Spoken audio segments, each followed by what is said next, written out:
Welcome to the Retirement Roadmap by SHP Financial, a podcast empowering today's retirees and pre-retirees to make well-informed financial decisions that will help you spend more time living and dreaming than worrying and wondering. Are you ready to get started?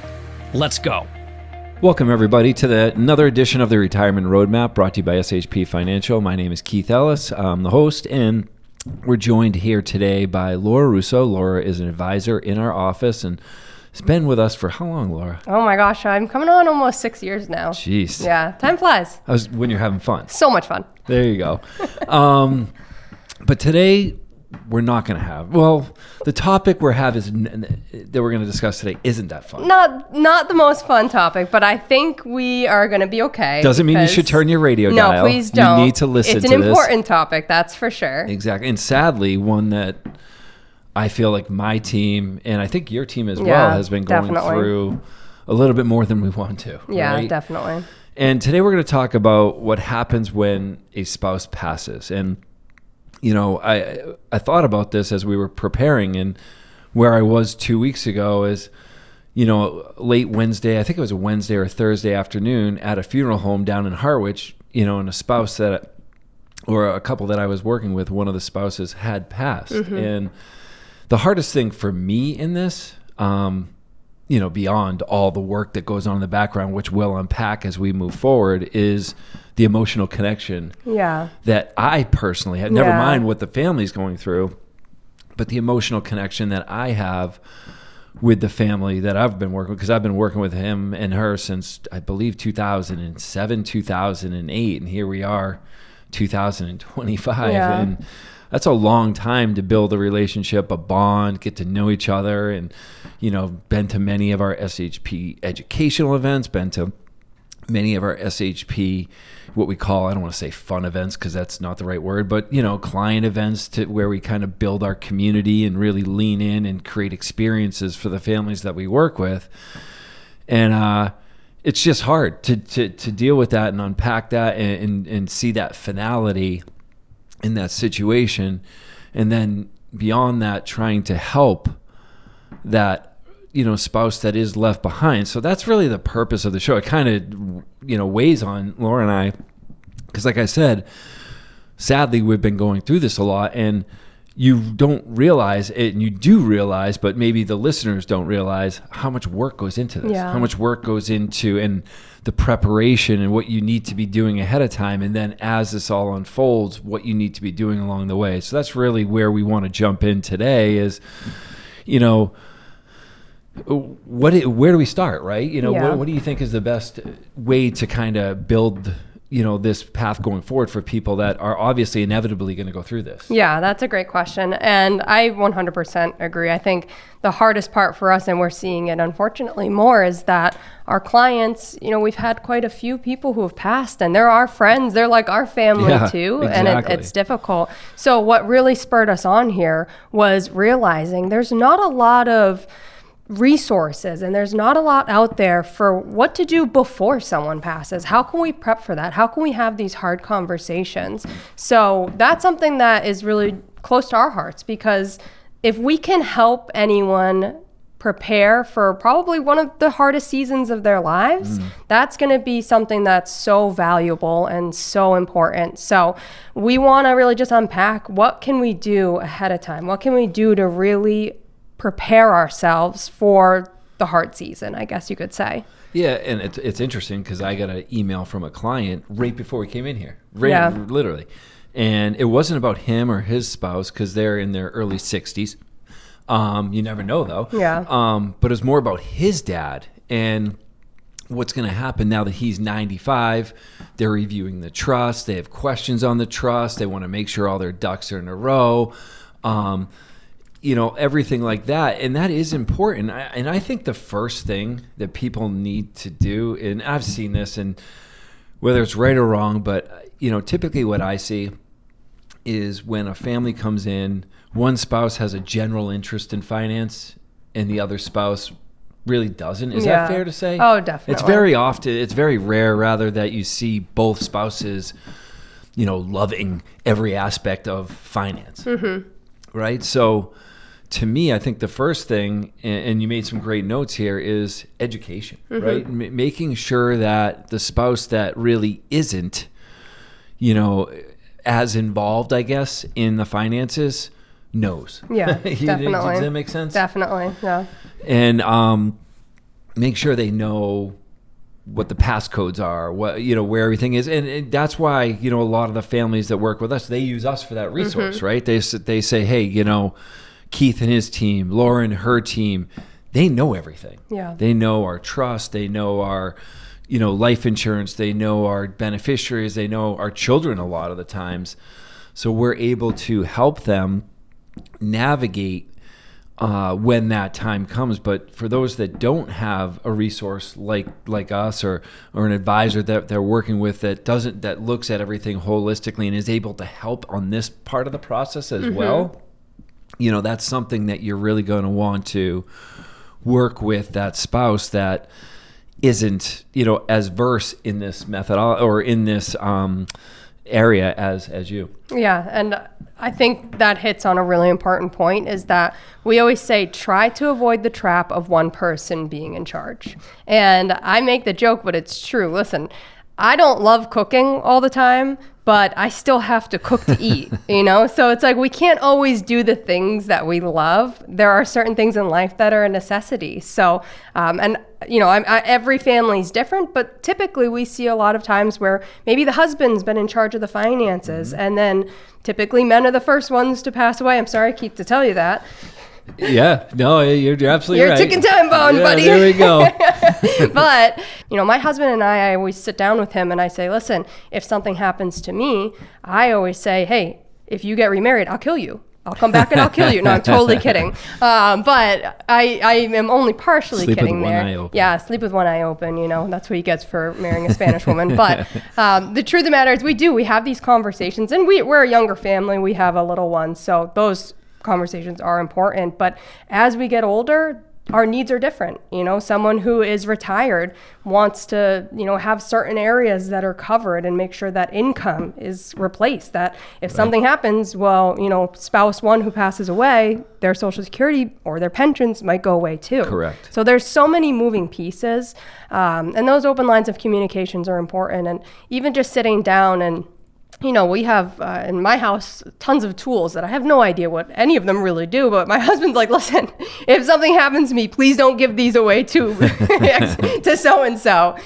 This is what this is worth. This is what that's worth. And there are people who have stamp collections, coin collections, gun collections, everything. So don't be afraid to help that person that might be the one receiving everything understand the value of things. And it's like, it gets down to the nitty gritty where you can get into details. If there's certain jewelry for they want to make sure that you pass on to a niece certain individual. Yeah, exactly. Yeah. Like these conversations are important, and it helps just to mentally prepare. And it might be on the back burner, but when something does happen, you'll be prepared to know what their wishes were.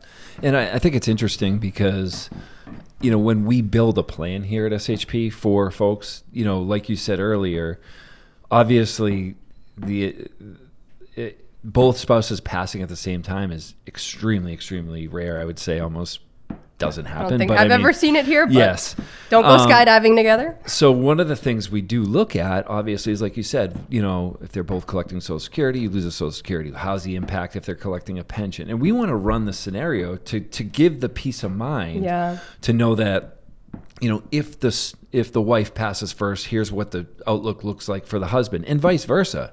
If the husband passes first, here's the outlook for the wife, just so then they know and they have peace of mind, because they don't know when it's going to happen, right? But they know it is going to happen. So we want to make sure that they have peace of mind and know that they're not leaving behind a mess or an awful situation for the one that they've been with for 20, 30, 40, 50 years. You know what I mean? Yeah, definitely.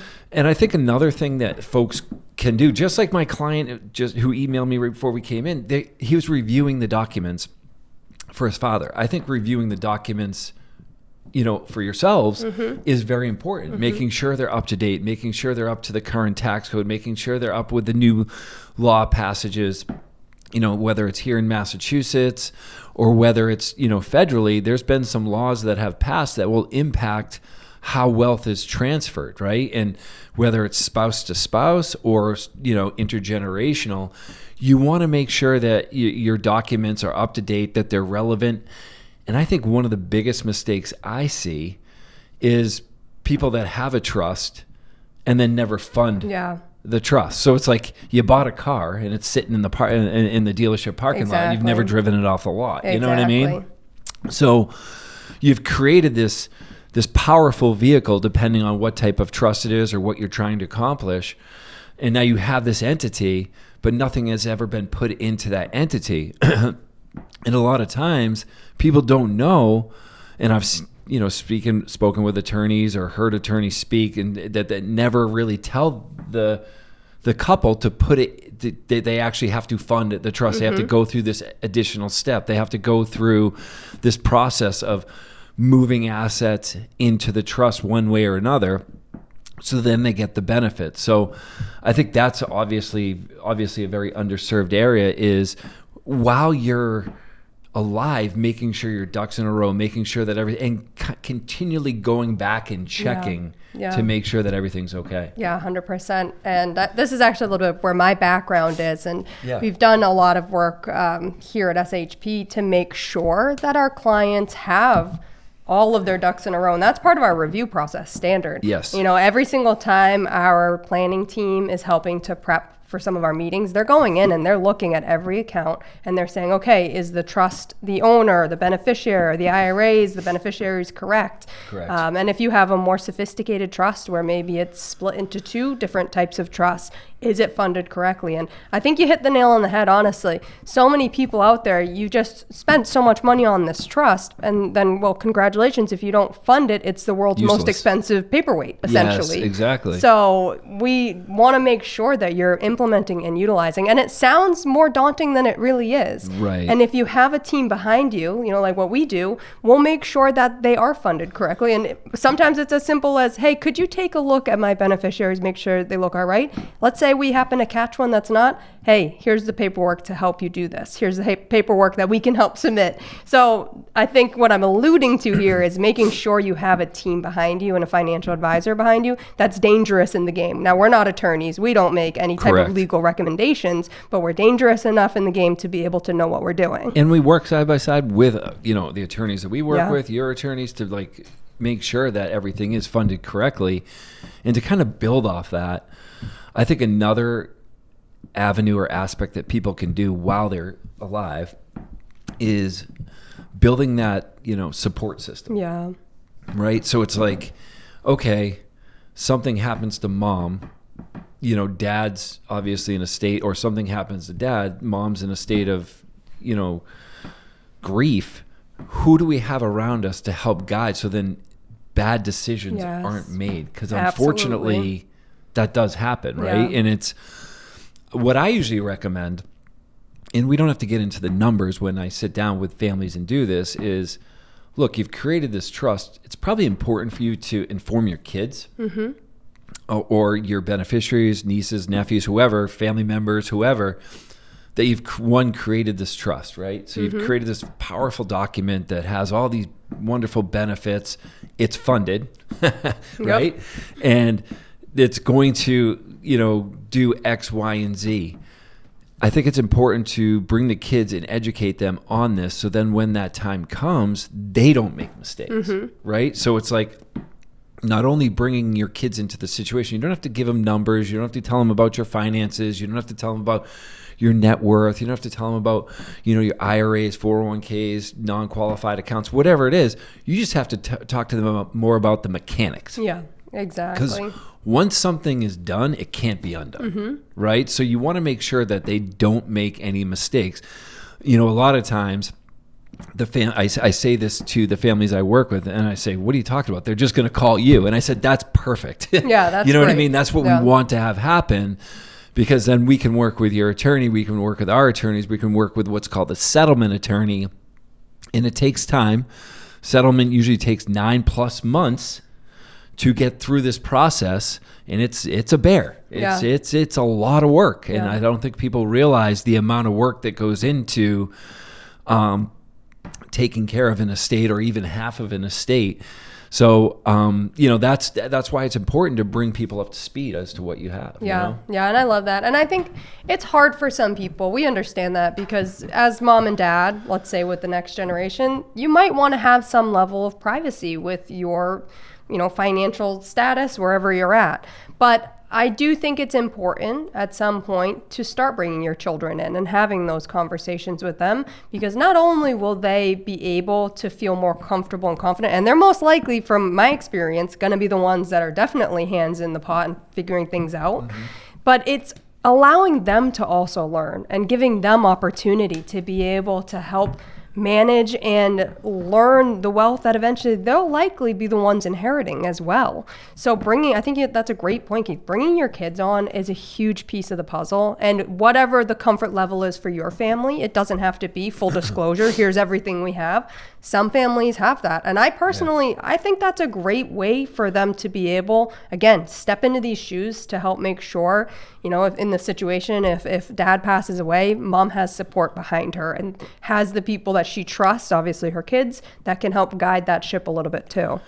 I think what you said earlier about finding home, naming beneficiaries in certain things, or whether it's, a lot of people have collectibles, jewelry, it's important to have guidance and really be specific as well. You know what I mean? You want to make sure that your wishes are followed through upon. And as we start to look at if something happens, like I said, to one spouse and the amount of work that goes in, as I said, it takes about 9+ months. Sometimes we have to ask for extensions because it takes so long to really to go through this process. That's why it's important, in my opinion, to align yourself, whether it's your attorney. Make sure your attorney does estate settlement. And if they don't do estate settlement, find that, ask that attorney, the attorney that you work with, okay, you don't do estate settlement, because I know some attorneys don't even. A lot of them don't. The ones that draft them, a lot of them don't. A lot of them aren't going to help you. That's, I think, one of the another big misconception is, hey, look, this attorney drafted, my documents. If something happens, I'm going to call them. Well, yeah, I mean, it's good for them to know, because they might have to make changes in the documents, but that's kind of where they stop. Yeah. Right. And then you're stuck sitting there. You're stuck saying, well, aren't you going to help me? Well, no, that my job was to draft the documents. I don't execute the back end. Yeah. It's kind of like when you buy a car, you deal with the front office, the service end, or the dealership. You buy the car. They know everything about it. They help you get all of the features understood. But then when it comes to the actual processing of the trust, that's not their specialty. Their specialty is drafting it. The ones that are actually executing it, it's a much different ballgame. So you go to the service department in that end. So that's a great point. It's a big misconception. Most people say, well, why didn't you tell me ahead of time that you weren't going to be the one administering my trust? And it's at a time of grief again. Yeah, and there's a lot of emotion. People are, I've seen folks unfortunately get upset with some attorneys because it's not like they don't want to do it. It's just not their wheelhouse. Not their specialty. Yeah. So just like elder law, folks that focus on Medicaid planning, they might not do divorce, which is good, because you don't want that, right? Stay in your lane. Stay in your lane. So, that's why it's important to have, like we've been saying, a team that looks at and has a holistic approach. And one of the things that we do, and we've aligned with, our estate settlement attorneys. We have a few that we work with here locally, some up on the North Shore as well, that, we've had to unfortunately tap in these times of need, and it's been a very seamless process in a very interrupted time, I guess. You know what I mean? Yeah, definitely. And you want to be able to feel confident in the people you're working with and trust them. And we take that extremely seriously. So the people that we work with, we make sure that they're actually giving our clients top service. And if they're not, we're not going to work with them again. So having that confidence and the assurance that the team behind you knows what they're doing so that you can be able to grieve and to move on is huge. Some other things to consider, some other things to look at. Again, make sure you have a will, make sure you have a trust, make sure it's up to date, make sure your beneficiaries are correct and the trust is funded. Go through each of your accounts. And this is something that we do, like you said, ongoing as families come in and visit with us every 6 months or every year or ongoing. I mean, I have a client that reaches out to me almost on a quarterly basis, and I'm not even kidding, just to check. And I'm like, hey, good. Nothing's changed. Your accounts are still beneficiary the same. We haven't signed any new documents. But, he and his family, as they age, they're just looking for that peace of mind to make sure that everything is okay. So, as we start to kind of wind down here, any kind of final thoughts or any other, great ideas question. or strategies you want to add? So I would say one of the biggest keys for all of this to be successful is be organized. Yeah. Get ahead of it. When my first job out of college, I was in estate administration and I was a paralegal. And as a paralegal, my billing rate was $150 an hour, just as a paralegal. Wow. And, that was a long time ago. So who knows what they are now. But sometimes I'd have families come in and drop off a huge bin of just paperwork for me to file and shuffle.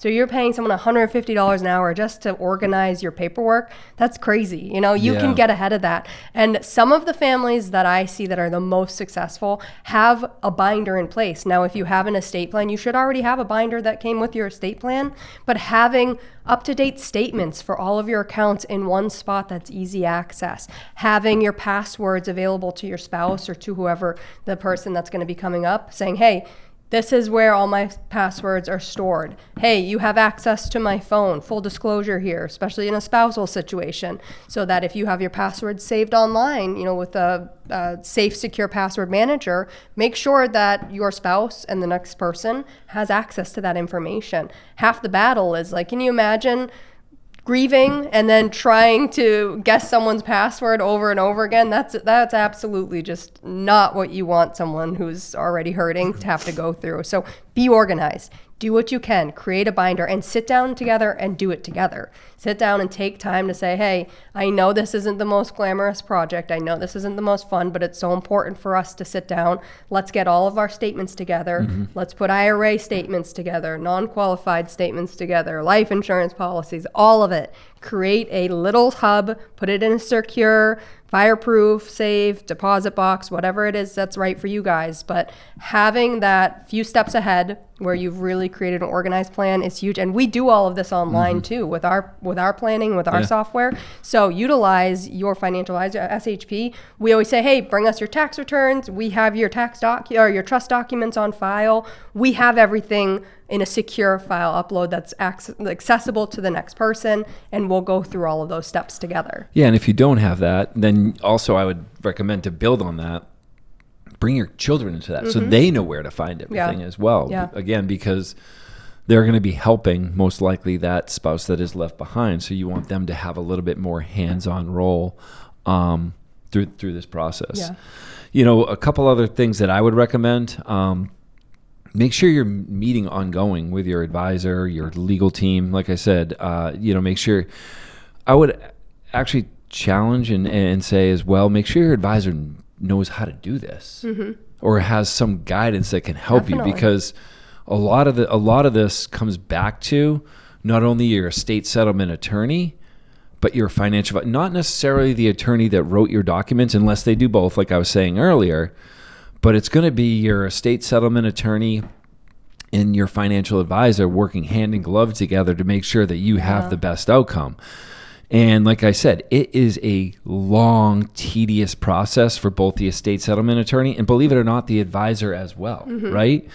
And a lot of times advisors don't have the team to be able to handle this, and it's just a lot of work. And so make sure that you align yourself, whether if you are working with an advisor that can help with the estate settlement piece. And then the final thing is, for me, and this is kind of a little bit specific, I guess, is a lot of times clients have, maybe they have a pension and it dies with them, right? Or maybe they have an idea that they want to leave money behind tax efficient, and they use life insurance to do so, because life insurance is a great wealth transfer vehicle.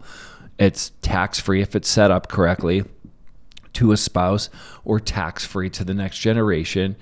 And you can use what's called leverage. You're paying a little bit of money for a lot lot larger death benefit.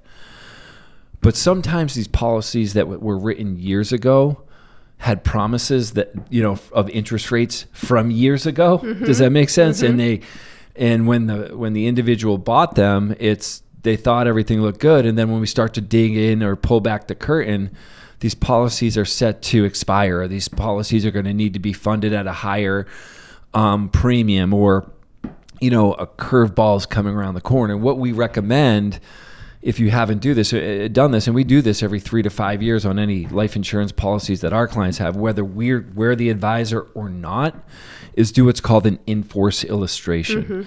And what that means is it's a policy that's in force, meaning it's active. And the illustration is what the insurance company will provide you. It's a projection of how healthy this policy is. Yeah. Because you don't want any curveballs. Like I said, if you are lucky enough to get a pension, which not many people are, and depending on which option you chose, if you chose the option where the pension dies with you and your spouse gets nothing, which sometimes we see, and then there's the life insurance policy on the side to support that when that time comes, and that policy isn't healthy, you passed and that policy is not going to last. Well, now you've just kind of defeated the purpose of the plan. Right. Does that make sense? Right. So I always recommend, if you have insurance, if it's guaranteed, you're good. But a lot of times you're good. Again, I still recommend doing an in-force illustration.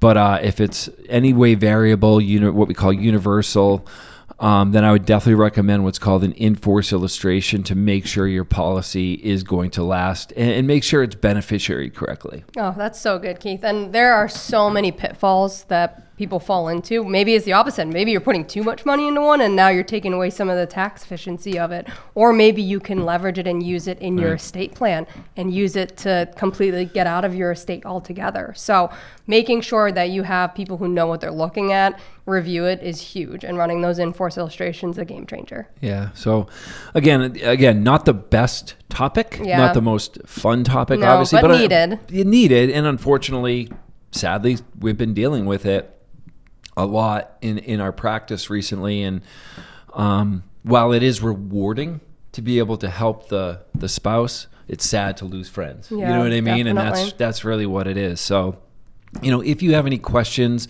or want any more information on this or our holistic financial planning process, again, here at SHP, we focus on everything from income planning, investment planning, tax efficiency, healthcare strategies, as well as estate planning. And that's where we kind of dove in a little bit here today. It's kind of that holistic financial approach. And what we try to do is congregate or put all the assets, so a client can see their whole situation, their whole net worth, their whole, estate plan, all in one place. And what it allows us to do is kind of track that as the market goes up, market goes down, value of home goes up, value of home goes down. So we can continually plan and look forward for our clients to make sure that not only is our, the husband and wife in a great situation, kids, grandkids are in a great situation, and trying to create what we call that intergenerational wealth. So if you want any more information on SHP Financial, visit our website, shpfinancial.com. Again, that's shpfinancial.com. And we thank you all for listening. We look forward to seeing you next time right here on the Retirement Roadmap. Thanks for listening to the Retirement Roadmap podcast by SHP Financial. If you've enjoyed today's episode, be sure to hit the subscribe button so future episodes are automatically downloaded directly to your device. And if you've liked what you heard, please share the show. Create your own little ripples so we can help even more people with their retirement goals. If you want access to all past interviews, including notes, resources, and exclusive content from SHP Financial, visit shpfinancial.com/podcast. Thanks again for joining us on the Retirement Roadmap podcast. And for all the attorneys out there, and disclaimers and disclosures, I'm just going to put on my super serious voice and add our own. No statements made during the Retirement Roadmap podcast shall constitute tax, legal, or accounting advice. You should consult your own legal or tax professional on any such matters. Information presented is for educational purposes only and does not intend to make an offer or solicitation for the sale or purchase of any specific securities, investments, or investment strategies. Investments involve risk, and unless otherwise stated, are not guaranteed. Our investment advisory services are offered through SHP Wealth Management LLC, an SEC-registered investment advisor. Insurance sales are offered through SHP Financial LLC. Our advisors and insurance reps may offer clients advice and/or products from each entity. No client is under any obligation to purchase any insurance product.